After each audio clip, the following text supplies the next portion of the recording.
विधानसभा चुनाव के बाद जो नए मंत्रिमंडल का गठन हुआ उसमें अगर कोई एक मंत्री जो सबसे ज़्यादा अपने नाम और अपने काम से सुर्खियों में रहा वो विजय कुमार सिन्हा है, बताने की ज़रूरत नहीं है।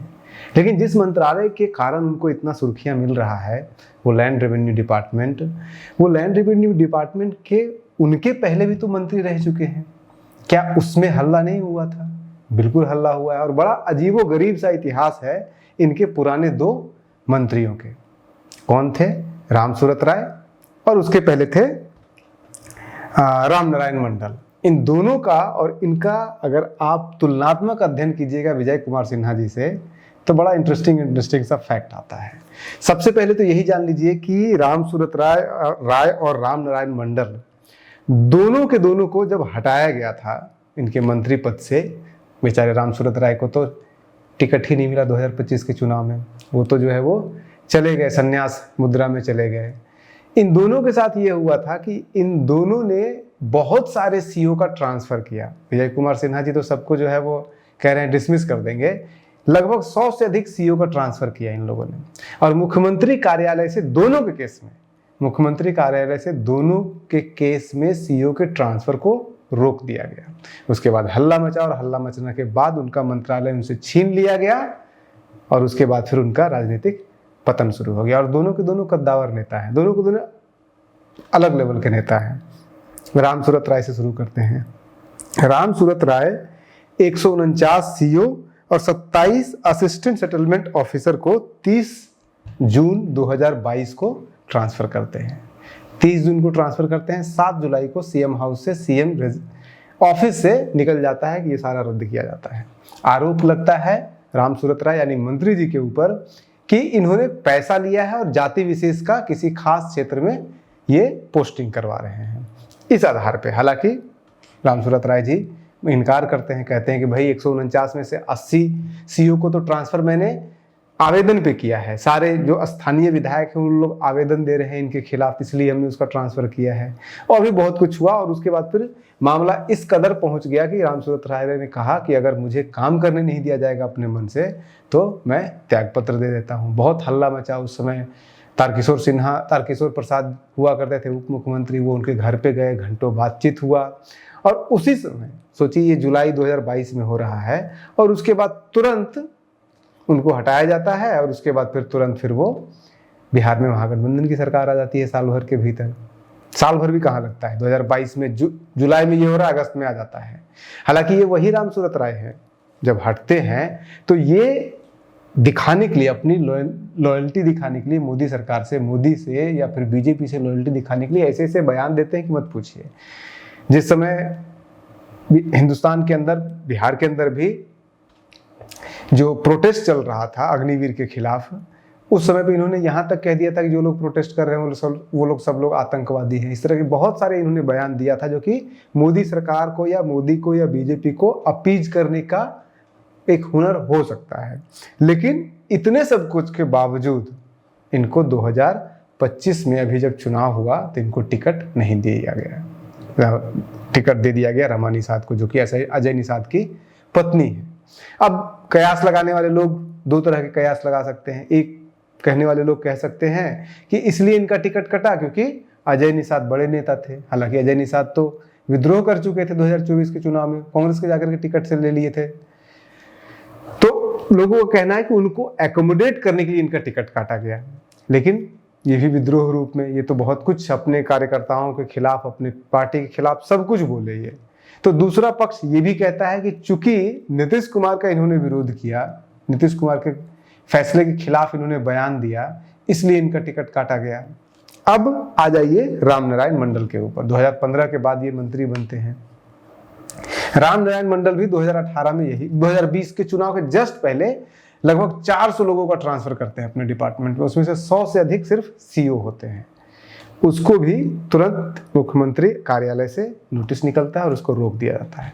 उस समय और रामसूरत राय में, दोनों में डिफरेंस ये है कि राम नारायण मंडल कोई हल्ला गुल्ला नहीं करते हैं, जो डिसीजन होता है वो डिसीजन मान लेते हैं। चुनाव में उनको टिकट दे दिया जाता है क्योंकि ये कोई विरोध नहीं करते हैं, जैसा कि ड्रामाबाजी रामसूरत राय करते हैं। तो ये ड्रामाबाजी नहीं करते हैं, टिकट मिलता है, चुनाव जीत भी जाते हैं, लेकिन इनको फिर मंत्री पद नहीं मिलता है। हालांकि दोनों के प्रोफाइल में एक और डिफरेंस है, रामसूरत राय और राम नारायण मंडल के बीच में ये डिफरेंस ये भी है कि राम नारायण मंडल 1990 के दशक से आरएसएस से राजनीति किए हुए हैं, बीजेपी के कट्टर जो है वो समर्थक है, तो इनसे कभी टिकट नहीं काटा गया, लेकिन इनका साइज तो कट जरूर किया गया है। दूसरी तरफ रामसूरत राय का अगर इतिहास देखिएगा तो 2009 में जब अर्जुन राय जेडीयू के विधायक हुआ करते थे औरई विधानसभा क्षेत्र से, वहीं से ये जीतते थे, तो वहां पे उनकी मृत्यु होने के बाद मध्यावती चुनाव हुआ, मध्यावती नहीं उसको उपचुनाव कहते हैं, उपचुनाव हुआ वहां पे 2009 में, और उस समय पहला चुनाव रामसूरत राय जेडीयू के टिकट पे लड़ते हैं 2009 में, और 2010 में बीजेपी में चले जाते हैं और बीजेपी के टिकट से लड़ते हैं। 10 में वो जीतते हैं, 15 में फिर वो चूंकि नीतीश कुमार का गठबंधन हो जाता है महागठबंधन के साथ, आरजेडी के साथ, तो वो चुनाव हार जाते हैं। 20 में लेकिन वो 48,000 वोटों से जीतते हैं। तो एक कैंडिडेट, एक विधायक जो मंत्री पद पर रह चुका है, 48,000 वोट से पिछला चुनाव जीता है, उसका इस बार टिकट काट दिया जाता है। तो ये सिर्फ ये कारण नहीं हो सकता है कि अजय राय को अकोमोडेट करना था, अजय राय कह रहा हूँ, अजय निषाद को अकोमोडेट करना था इसलिए किया गया है। उसके पीछे जरूर और सारी कहानियां होगी। बहरहाल अब इन दो कहानियों को, अब इसके बनस्पत में राम नारायण मंडल का देखिएगा तो लगातार वो 90 में जीतते हैं, बीच बीच में एक हारते रहते हैं, लेकिन 2014 के बाद लगातार एक भी चुनाव नहीं हारते हैं। लेकिन वो कहीं ना कहीं साइलेंट है, कहीं ना कहीं एग्रेसिव पॉलिटिक्स नहीं करते, उनका कहीं कोई स्टेटमेंट नहीं देखिएगा। लेकिन दूसरी तरफ आप रामसूरत राय का देखिए, रामसूरत राय का आपका विधानसभा के अंदर ये वही रामसूरत राय है जिन्होंने विधानसभा में तेजस्वी को खड़ा होकर कहा था कि आ जाना गांधी मैदान में फरिया लेंगे।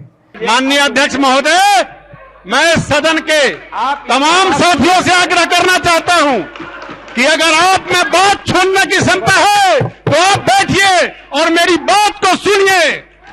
मैं सदन के नेता और प्रतिपक्ष के नेता को भी कहना चाहता हूं कि आपने मुझ पर जो अनर्गल आरोप लगाया है उसको मैं सदन के माध्यम से खारिज करना चाहता हूं। सदन के सदस्य होने के नाते मेरा यह अधिकार बनता है।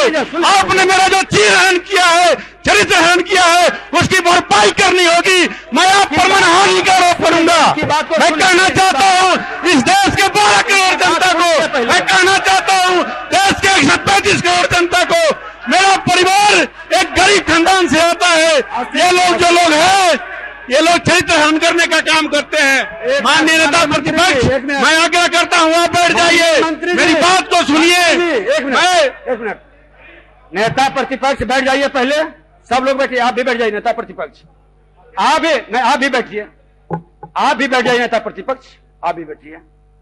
इस तरह के इनके बहुत सारे स्टेटमेंट आपको दिख जाएगा। इनके ऊपर आरोप भी लगा था उस दौरान जब ये थे कि मंत्री उस समय थे, उस समय 2021 में इनके ऊपर आरोप लगा था कि इनके स्कूल के अंदर से शराब बरामद हुआ था। तो दोनों की पॉलिटिक्स अलग अलग है।